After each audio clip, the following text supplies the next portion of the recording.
कल बजट पेश हुआ। एक पीपल फ्रेंडली और पीपल सेंट्रिक बजट पेश हुआ। एक मोदी जी के विजन का जो बेसिक डेवलपमेंट की ओर, विकसित भारत की ओर जो एक नज़रिया था, उस नज़रिए को आगे बढ़ाने वाला ये बजट है। यूथ सेंट्रिक है। वुमेन एम्पावरमेंट की बात करें और मिडिल क्लास फैमिलीज़ की बात करें, उन पर फोकस्ड है। एक पीपल फ्रेंडली बजट है जो इंट्रोड्यूस किया गया कल। और मैं समझता हूँ इस बजट के जो हाइलाइट्स हैं, आपके माध्यम से हर आवाम के पास, यूथ के पास, हर उस इंसान के पास ये पहुँचे, और ये पहुँचाना बहुत ज़रूरी है। ये, जैसा मैंने पहले भी कहा, एक पीपल फ्रेंडली बजट है जिसमें 3 चीज़ों पे फोकस किया गया है। इकोनॉमिक ग्रोथ को एक्सेलरेट करना और सस्टेन करना, लोगों की एस्पिरेशंस फुलफिल करना और उनकी कैपेसिटी बिल्ड करना।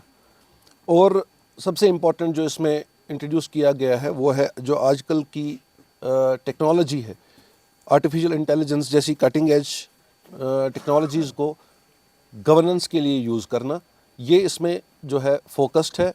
मिडिल क्लास लोगों के लिए मैं बात करूँगा, जो टैक्स रिफॉर्म्स थे उनको कैरी फॉरवर्ड किया गया है, यानी कि 1 lakh per month, 12 lakh per annum को जो है टैक्स फ्री अमाउंट करार किया गया है, उसको कंटिन्यू किया गया है, सो दैट कि ये पीपल फ्रेंडली रहे, लोगों को आराम मिले, लोगों को आसाइश मिले। जो हमारे प्राइम मिनिस्टर जी का अभी तक का जो रोल आउट हो चुका है, 350 से ज़्यादा रिफॉर्म्स जो है वो रोल आउट हो चुके हैं। इमर्जिंग टेक्नोलॉजीज़ की हम बात करें, जो ओवरऑल हम गवर्नेंस में बात करेंगे तो कुछ कमिटीज़ बनाई जाएंगी, कुछ हाई लेवल कमिटीज़ बनाई जाएंगी जिसमें जन विश्वास एक्ट 2 के ज़रिए ऑफेंसेस को डिक्रिमिनलाइज करने के लिए और ईज़ ऑफ लिविंग बढ़ाने का प्रपोजल है।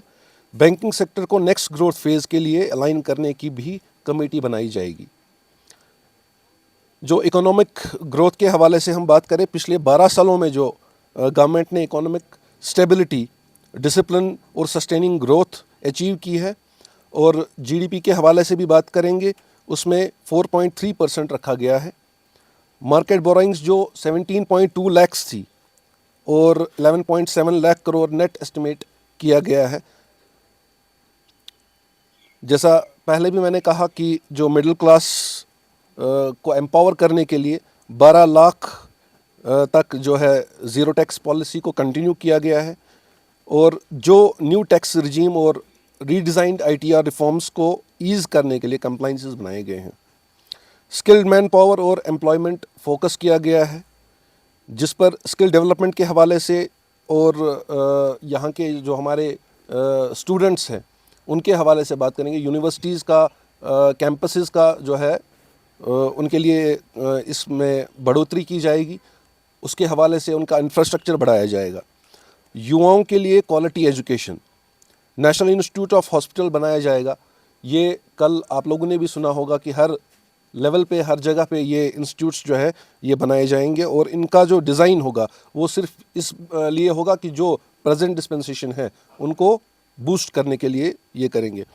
एमएसएमई के हवाले से, हम जो इंडस्ट्रीज़ के हवाले से बात करेंगे, उसमें 10,000 करोड़ एसएमई ग्रोथ लॉन्च किया गया है।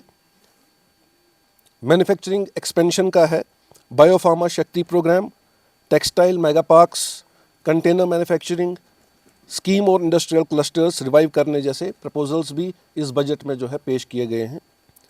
इंफ्रास्ट्रक्चरल पुश जो हम कहते हैं, क्योंकि infrastructure is the backbone of every state, every UT, and साथ ही साथ में कंट्री की भी 12.2 लाख करोड़ उसको जो है बढ़ाया गया है इंफ्रास्ट्रक्चर पुश के लिए। एक्सपोर्ट जो हम करते हैं, इंपोर्ट एक्सपोर्ट जो हमारी बाकी देशों के साथ रहता है, उसमें 2 टायर सिटीज़ में ग्लोबल कैपेसिटी सेंटर्स को प्रमोट किया गया है। रूरल इंडिया रिवाइवल, खादी और हैंडीक्राफ्ट्स के लिए Gram Swaraj initiative, veterinary colleges, livestock entrepreneurship schemes propose की गई हैं।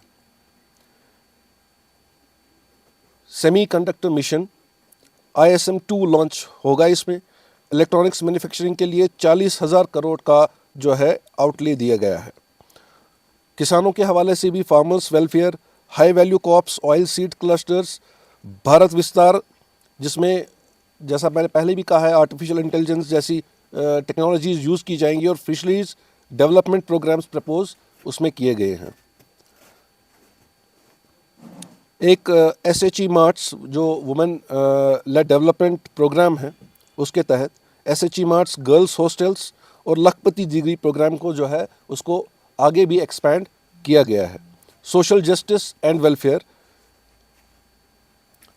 इस के हवाले से assistive device manufacturing, handicraft programmes को स्ट्रेंथन किया जाएगा, उसके लिए भी जो है इस बजट में एक प्रोविज़न रखा गया है। हेरिटेज और टूरिज़्म, 15 आर्कोलॉजिकल साइट्स जो है वो throughout India, throughout country develop की जाएंगी। ट्रैकिंग ट्रेल्स बनाए जाएंगे। Global big cat summit host किया जाएगा, और इसमें मैं समझता हूं कि हमारे जम्मू कश्मीर के अंदर जो टूरिज़्म का सेक्टर है वो काफ़ी इम्पैक्ट हुआ था लास्ट ईयर से, लेकिन इस प्रोग्राम के तहत मैं समझता हूं जो कल का बजट आया उसके हवाले से जो है जम्मू कश्मीर का टूरिज़्म भी काफ़ी बूस्ट होगा, उसका इंफ्रास्ट्रक्चर भी बढ़ेगा इस बजट के तहत, क्योंकि इस बजट के तहत गवर्नमेंट को वो फैसिलिटीज़ प्रोवाइड की गई है। आपका कोई सवाल हो तो आप प्लीज़ बोल सकते हैं। आपने कहा साहिल साहब,